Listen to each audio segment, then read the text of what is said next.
YouTube channel Hari the maths Guru. Students, आज हम BTech second year के engineering mathematics second के question paper का सॉल्यूशन डिस्कस करेंगे, जो कि ईयर 2022-23 का क्वेश्चन पेपर है। कोड है सब्जेक्ट कोड BAS 203। इसमें हम सबसे पहले सेक्शन ए का क्वेश्चन नंबर 1 का ए पार्ट सॉल्व करेंगे। इसमें क्वेश्चन है सॉल्व डिफरेंशियल इक्वेशन गिवन है d³ + 2d² - 3d into Y equal to e⁻x। इस डिफरेंशियल इक्वेशन को सॉल्व करने से पहले हम अगर देखें तो यहाँ derivative operator d² d³ d इनके कोफिशिएंट कांस्टेंट है। दैट मीन्स ये constant coefficient differential equation. Constant coefficient differential equation को सॉल्व करने का प्रोसेस होता है, सबसे पहले हमें उसकी CF निकालना होता है और उसके लिए ऑक्सिलरी इक्वेशन की रिक्वायरमेंट होती है। ऑक्सिलरी इक्वेशन कैसे बनती है?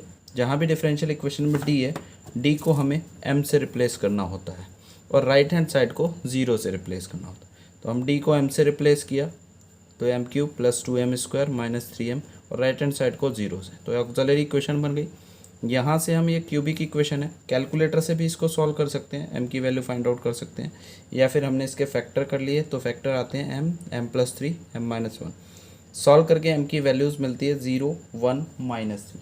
उसके बाद हमें देखना होता है कि ये जो m की वैल्यूज़ आई हैं इनमें किसी में आयोटा तो नहीं आ रहा, तो ये 0 1 -3 इनमें किसी में भी आयोटा इन्वॉल्व नहीं है। दैट मीन्स ये वैल्यूज़ रियल हैं और डिफरेंट भी हैं। तो रियल एंड डिफरेंट के केस में हमें रूट्स को m1 m2 m3 बोल देना होता है। m1 की वैल्यू 0 हो गई, m2 की 1 और m3 की -3। अब यहाँ से CF का केस बनता है कि अगर हमारे रूट्स रियल एंड डिफरेंट हैं तो CF इजिकल टू होता है C1 e⁻m1x + C2 e⁻m2x + C3 e⁻m3x। तो यहाँ पर वैल्यू रखी हमने m1 की 0, m2 की 1, m3 की -3। तो CF आ गया C1 + C2 e⁻x + C3 e⁻−3x।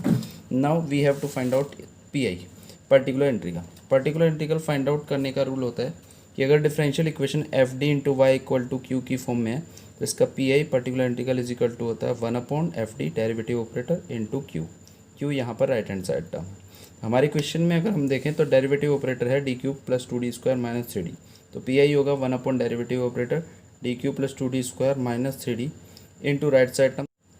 तो यहाँ पर हम PI का फर्स्ट केस अप्लाई करने की कोशिश करेंगे, क्योंकि e⁻ वाले केस में हमें जो भी है e⁻ वाले एक्सप्रेशन e⁻AX से कंपेयर करना होता है और a की वैल्यू फाइंड आउट करनी होती है। तो यहाँ पर देखें तो e⁻AX से कंपेयर करने पर a की वैल्यू 1 दिखाई दे रही है, जो कि x का कोफिशिएंट है। तो रूल होता है PI निकालने के लिए हमें d को a से रिप्लेस करना होता है। तो a यहाँ पर 1 है, d की प्लेस पर 1 रिप्लेस करते हैं। तो जैसे ही 1 रिप्लेस करने की कोशिश करेंगे 1³ + 2 × 1² - 3 × 1, ये टोटल हमारा 0 बन जा रहा है। और 0 बन जा रहा है तो उस केस में हमें नेक्स्ट केस लगाना होता है, क्योंकि 0 के केस में PI इस रूल से नहीं निकलेगा, d को a से रिप्लेस करना नहीं होगा। तो उसके लिए पहले हमें x से मल्टीप्लाई करनी होगी ऑपरेटर से बाहर, और अपॉन में जो ऑपरेटर है इसको डिफरेंशिएट करना होगा d के रेस्पेक्ट में। तो x से इंटू की 1/ डेरिवेटिव ऑपरेटर का डिफरेंशिएशन d के रेस्पेक्ट में क्या होगा 3d² प्लस इसका हो जाएगा 4d - 3, और उसके बाद हमें d को a से रिप्लेस करना होगा। दैट मीन्स d को 1 से रिप्लेस। अब 1 से रिप्लेस करेंगे d को, तो यहाँ पर हमारा 1/3 × 1 + 4 × 1 - 3 e⁻x है। इसमें d रिमूव हो चुका है, तो ये हमारा PI सिंप्लीफाई फॉर्म में आ गया। सॉल्यूशन रिक्वायर्ड क्या होता है y = CF + PI। तो हम यहाँ पर CF और PI को ऐड कर देंगे, रिक्वायर्ड सॉल्यूशन आ जाएगा।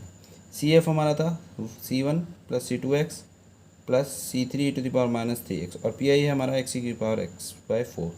इनको हमने ऐड कर दिया, ये हमारा रिक्वायर्ड सॉल्यूशन आ गया डिफरेंशियल। तो इस तरीके से हमें डिफरेंशियल इक्वेशन को सिंप्लीफाई करना है।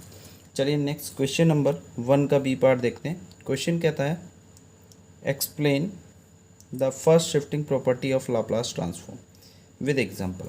एग्जाम्पल के साथ हमें लाप्लास ट्रांसफॉर्म की फर्स्ट शिफ्टिंग प्रॉपर्टी को एक्सप्लेन करना है। तो पहले तो फर्स्ट शिफ्टिंग प्रॉपर्टी क्या कहती है लाप्लास ट्रांसफॉर्म की? फर्स्ट शिफ्टिंग थ्योरम के अकॉर्डिंग या प्रॉपर्टी के according, if Laplace of FT is equal to FS, अगर लाप्लास FT की वैल्यू हमने फाइंड आउट कर लिया और वो FS आ गई है, तो प्रॉपर्टी के according Laplace transform of e⁻AT × FT किसके इक्वल होता है f of s - a। That means ये जो आंसर आया उसमें बस s को किससे रिप्लेस कर देना होता है s - a से। a कहाँ से डिसाइड होगा e की पावर से। तो यहाँ s को s - a से रिप्लेस कर देंगे, लाप्लास दोनों की प्रोडक्ट का फाइंड आउट हो जाएगा। तो ये प्रॉपर्टी हमारी लाप्लास की फर्स्ट शिफ्टिंग थ्योरम कहती है, फर्स्ट शिफ्टिंग प्रॉपर्टी कहती है। इसका एक एग्जाम्पल के थ्रू इसे समझने का प्रयास करते हैं। तो यहाँ एग्जाम्पल में हमें Laplace of e to the power t into sine two t हम फाइंड आउट कर रहे हैं। तो दो टर्म की प्रोडक्ट का लाप्लास ट्रांसफॉर्म है, जिसमें से एक e की पावर वाली टर्म है। तो देखते ही हमें समझ जाना चाहिए कि ये क्वेश्चन हमारा फर्स्ट शिफ्टिंग थ्योरम से होगा। फर्स्ट शिफ्टिंग थ्योरम कहती है दो टर्म की प्रोडक्ट में जब e की पावर वाली टर्म एक हो तो हमें e की पावर वाली टर्म प्रोडक्ट जो है उसे छोड़कर बाकी का लाप्लास निकालना है। That means Laplace of sine two t हम फाइंड आउट कर लेंगे। जैसे ही साइन टू टी का लाप्लास निकालने का हम कोशिश करते हैं, इसे एफ टी माना है और लाप्लास एफ टी यानी कि साइन टू टी फाइंड करेंगे, तो ये फार्मूला हमारा होता है लाप्लास साइन ए टी का ए अपॉन एस स्क्वायर प्लस ए स्क्वायर। तो यहाँ पर अगर हम कंपेयर करें साइन ए टी का फार्मूला और यहाँ हमारा साइन टू टी है, तो ए की प्लेस पर हमें वैल्यू क्या दिखती है, टू।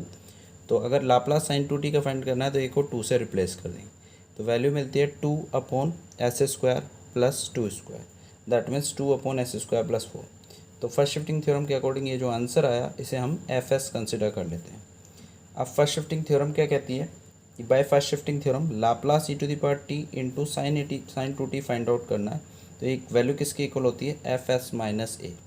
यहाँ ए कहाँ से डिसाइड होता है, ई की पावर से। ई की पावर टी का ई की पावर ए टी से कंपेयर करेंगे तो हमें ए मिल जाएगा। ए कितना है यहाँ पर, वन। तो हमें यहाँ पर ए की प्लेस पर वन रिप्लेस करना होगा, यानी कि Laplace e to the power t into sine two t किसके इक्वल होगा, एफ एस माइनस वन के।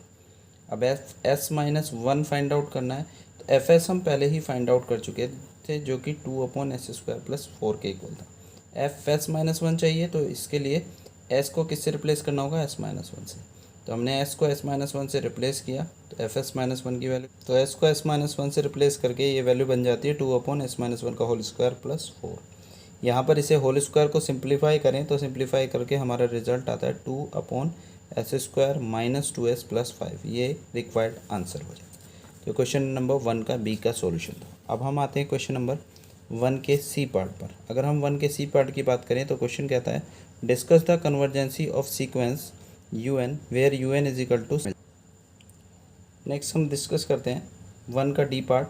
क्वेश्चन है show that the function F X is equal to mod Z is not analytic at origin. हमें ये show करना है कि ये फंक्शन ओरिजिन पर एनालिटिक नहीं है, मोड जेड स्क्वायर। तो इसका सॉल्यूशन में डिस्कस करते हैं हम।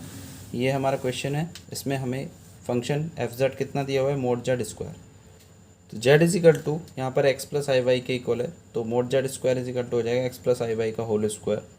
यहाँ पर अगर हम इसे इसका मोड फाइंड आउट करें तो एक्स प्लस आई वाई का मोड होता है under root x square plus y square, but square है तो ये स्क्वायर रूट रिमूव हो जाएगा, तो f z is equal to x square plus y square आ जाता है। अब एफ जेड को किसके इक्वल होता है, यू प्लस आई वी के। तो हम इसे कंपेयर कर यू प्लस आई वी से अगर हम इसे कंपेयर करें तो यू की वैल्यू हमें x square plus y square मिल जाती है और वी की वैल्यू ज़ीरो। अब अगर हम इसको सी आर इक्वेशन के लिए हम इसके चारों पार्शियल डेरिवेटिव फाइंड आउट करेंगे, तो u का पार्शियल डेरिवेटिव निकालेंगे del u upon del x. तो पार्शियल डेरिवेटिव x के रेस्पेक्ट में इसका करेंगे तो 2x आ जाएगा और y कांस्टेंट रहेगा पार्शियल डेरिवेटिव करते समय, तो इसका जीरो हो जाएगा। फिर u का y के रेस्पेक्ट में करेंगे पार्शियल डेरिवेटिव, तो x कांस्टेंट रहेगा यानी कि एक्स स्क्वायर का जीरो हो जाएगा और वाई स्क्वायर का 2y। इसी तरीके से फिर v का करेंगे तो v जीरो वैल्यू रख रहा है तो इसका तो डेरिवेटिव जीरो ही होगा, x के रेस्पेक्ट में भी और y के रेस्पेक्ट में भी। अब सी आर इक्वेशन की अगर हम बात करें तो सी आर इक्वेशन क्या होती है, Cauchy Riemann equation. Del u upon del x equal आना चाहिए del v upon del y के, और del u upon del y equal आना चाहिए minus del v upon del x. हम देख सकते हैं del u upon del x की वैल्यू 2x है और del v upon del y की जीरो है, तो ये दोनों तो इक्वल है नहीं। और del u upon del y की वैल्यू हमारी 2y है और del v upon del x की जीरो है, तो ये भी इक्वल नहीं है। बट हाँ, एक ही केस में इक्वल हो सकते हैं जब हम ओरिजिन पर चेक करें, क्योंकि एक्स और वाई जीरो होंगे तो ये भी जीरो हो जाएगा, ये भी जीरो। सारी वैल्यू जीरो होने पर सी आर इक्वेशन सेटिस्फाई हो जाएगी। इट मीन्स यहाँ पर सी आर इक्वेशन जो है वो ओनली सेटिस्फाइड है at origin but not in neighbourhood of origin. Origin के आसपास के पॉइंटों पर नेबरहुड पर सेटिस्फाई नहीं है, इसलिए फंक्शन क्या होगा, नॉट एनालिटिक होगा ओरिजिन पर। तो इस तरीके से हमारा क्वेश्चन हो जाता है कि हमारा फंक्शन एनालिटिक नहीं है ओरिजिन पर। अब हम देखते हैं वन का e part. Question number one का ई पार्ट कहता है कि classify singularity of f z is equal to e to the power one by z upon z. इस फंक्शन की हमें सिंगुलरिटी क्लासीफाई करनी है कि किस टाइप की सिंगुलरिटी है। तो उसके लिए अगर हम देखें तो सबसे पहले तो हम यहाँ डिनोमिनेटर को जीरो रखकर पॉइंट ऑफ सिंगुलरिटी देख सकते हैं। तो डिनोमिनेटर जीरो रखने पर जेड जीरो आ रहा है, that means z equal to zero इसकी सिंगुलरिटी, पर किस टाइप की है वो हमें बताना है। तो उसके लिए इसका एक्सपेंशन करना होगा और उसके लिए हम साइन e की पावर 1/z अपॉन z को देखें तो e की पावर x की टर्म न्यूमरेटर में इस जैसी बन रही है। e की पावर x की सीरीज़ क्या होती है 1 plus x upon 1 factorial plus x square upon 2 factorial plus x cube upon 3 factorial so. यहाँ अगर ऑब्जर्व करें तो x की जगह पर 1 अपॉन z है, तो ये सीरीज़ x की प्लेस पर 1/z रखकर बन जाएगी 1 plus 1 upon z upon 1 factorial plus 1 upon z square upon 2 factorial plus so. तो ये सीरीज़ बन गई। इस सीरीज़ में अगर हम 1 अपॉन जेड जो बाहर है इसके अंदर इंटू कर दें तो हमारा ये एक्सप्रेशन बन जाएगा। इस पूरे एक्सप्रेशन में अगर हम देखें तो सारी टर्म 1 अपॉन जेड की पावर में, तो ये जो 1 अपॉन जेड की पावर आती है पार्ट आता है, इसे एक्सपेंशन का प्रिंसिपल पार्ट बोलते हैं। और इसी पर ही हमारी सिंगुलरिटी की काइंड डिपेंड करता है। अगर प्रिंसिपल पार्ट में कोई भी टर्म नहीं है दैट मीन्स 1 अपॉन जेड की कोई, और अगर प्रिंसिपल पार्ट में फाइनाइट नंबर ऑफ टर्म्स हैं 2 4 6 10 तो वो पोल सिंगुलरिटी है, और अगर इनफाइनाइट नंबर ऑफ टर्म्स हैं तो एसेंशियल सिंगुलरिटी होती है। तो हमारे क्वेश्चन में अगर हम देखें तो ये जो एक्सपेंशन किया हमने 1 upon Z square 1 upon Z cube, ये एक्सपेंशन 1 अपॉन जेड की फॉर्म में इनफाइनाइट टर्म तक जा रही है, यानी कि ये टोटल ही पार्ट प्रिंसिपल पार्ट है और इनफाइनाइट टर्म्स है। तो इनफाइनाइट नंबर ऑफ टर्म्स हैं अगर प्रिंसिपल पार्ट में, तो फंक्शन की जो z इक्वल टू 0 पर सिंगुलरिटी है वो कैसी सिंगुलरिटी होगी, एसेंशियल सिंगुलरिटी होगी। तो ये हमने क्लासीफाई कर दिया किस काइंड की सिंगुलरिटी। नेक्स्ट हम डिस्कस करते हैं इसका एफ पार्ट। तो क्वेश्चन नंबर 1 का एफ पार्ट है, find the inverse Laplace transform of f s is equal to 1 upon s square plus 2s plus 2। तो इसका हमें inverse Laplace transform find out करना है। तो क्वेश्चन का सॉल्यूशन में अगर हम देखें तो एफ एस फंक्शन हमारे पास गिवन है 1 upon s square plus 2s plus 2, इसका इनवर्स लाप्लास फाइंड आउट करना है। तो इनवर्स लाप्लास ट्रांसफॉर्म के लिए आप मेरी वीडियो लेक्चर में जाकर देख सकते हैं, इसी चैनल के डिस्क्रिप्शन, इसी वीडियो के डिस्क्रिप्शन बॉक्स में मैंने इसके प्लेलिस्ट डाल दी है, तो आप वहाँ पर देख सकते हैं कि कंसेप्ट मैंने बताया। जब भी डिनोमिनेटर में क्वाड्रेटिक एक्सप्रेशन हो 2 डिग्री की टर्म और न्यूमरेटर में उससे डिग्री कम हो, तो ये 2 डिग्री की है, ये 0 डिग्री, तो उस केस में आपको सबसे पहले अपॉन में चेक करना होता है कि फैक्टर हो सकते हैं या नहीं। अगर फैक्टर नहीं हो सकते हैं तो उसको परफेक्ट स्क्वायर बनाकर करना। तो यहाँ पर इसके फैक्टर पॉसिबल नहीं है, क्योंकि हमें ऐसे नंबर ढूंढने होंगे जिनका मल्टीप्लाई करके 2 आए और हमें ऐड करके 2 मिले। ऐसा पॉसिबल ही नहीं है नंबर की, 2 नंबर की इंटू करके 2 बन जाए और उनका ऐड करके भी 2 आए, तो इसलिए फैक्टर पॉसिबल नहीं है। तो हमें इसे परफेक्ट स्क्वायर बनाना पड़ेगा। परफेक्ट स्क्वायर बनाने का प्रोसेस होता है कि 1 डिग्री की जो टर्म है उसके कोफिशिएंट के हाफ का स्क्वायर प्लस और माइनस करते हैं। तो 1 डिग्री की टर्म अपॉन में है 2s और इसमें s का कोफिशिएंट है यहाँ 2, तो इसका हाफ होगा 1, तो 1 को हम इसमें प्लस कर देंगे और माइनस, तो ये बनेगा s square plus 2s plus 1 और माइनस 1, ऑलरेडी प्लस 2 था हमारा। तो ये टोटल इतना पार्ट तो हमारा बन गया s प्लस 1 का होल स्क्वायर, और ये इतना पार्ट 2 माइनस 1 ये हमारा प्लस 1 बन गया। अब ये परफेक्ट स्क्वायर बन चुका। उसके बाद हमें देखना होता है कि ऐसा कोई फार्मूला डायरेक्ट बन रहा है तो इनवर्स लाप्लास लगा देंगे उस फार्मूले का, उससे निकाल लेंगे, और अगर नहीं है कोई फार्मूला तो इसे हम s में कन्वर्ट करें। तो हमने पढ़ा हुआ inverse Laplace of 1 upon s square plus A square का फार्मूला होता है, पर यहाँ एस स्क्वायर प्लस ए स्क्वायर का, और यहाँ s नहीं है, s प्लस 1 का होल स्क्वायर है, तो इसका मतलब इसे s में कन्वर्ट करना होगा, और उसके लिए लगती है फर्स्ट शिफ्टिंग थ्योरम। जब भी आपको s प्लस 1 को s बनाना हो या s माइनस 1 को s बनाना हो तो आपकी फर्स्ट शिफ्टिंग थ्योरम लगती है। अगर इनवर्स लाप्लास आपको फंक्शन ऑफ s माइनस ए का फाइंड आउट करना है तो जस्ट आपको बाहर s माइनस ए है तो बाहर e की पावर प्लस 80 से इंटू करनी है, और उसके बाद आप इनवर्स लाप्लास के अंदर s माइनस ए की जगह पर s रिप्लेस कर सकते हैं। तो ऐसे ही यहाँ पर s माइनस ए है तो e की पावर 80 बाहर करेंगे, और s प्लस ए है तो e की पावर प्लस 80 बाहर करेंगे।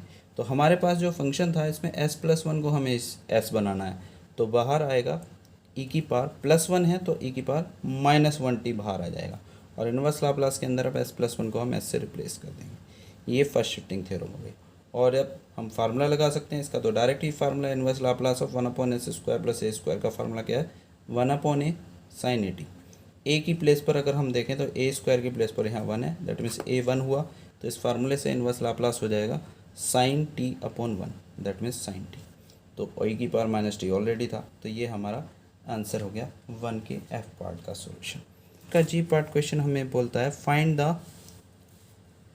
The invariant points of the transformation w is equal to 2z plus 6 upon z plus 7।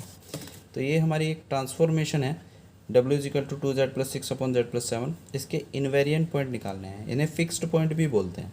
तो फिक्स्ड पॉइंट या इनवेरिएंट पॉइंट फाइंड आउट करने का प्रोसेस होता है कि आपको जहाँ भी w है उसको जस्ट z से रिप्लेस करना है और उसके बाद जो इक्वेशन बनकर तैयार होगी उसको सॉल्व कर लेना है। तो यहाँ पर हमारा w है, इसको z से रिप्लेस किया, उसके बाद हमने ये z+7 क्रॉस मल्टीप्लाई में लेके डिवाइड से मल्टीप्लाई में, तो z into z+7 is equal to 2z+6 हमें वैल्यू मिल जाएगी। ये क्वाड्रेटिक इक्वेशन बन गई है, z² + 5z - 6 = 0। इसको हम फैक्टर करके या कैलकुलेटर से भी वैल्यू निकाल सकते हैं, तो आपको वैल्यू सॉल्व करके मिल जाती है z = 1 और -6। तो ये जो 2 पॉइंट आए हैं ये इसके क्या होंगे, फिक्स्ड पॉइंट या इनवेरिएंट पॉइंट।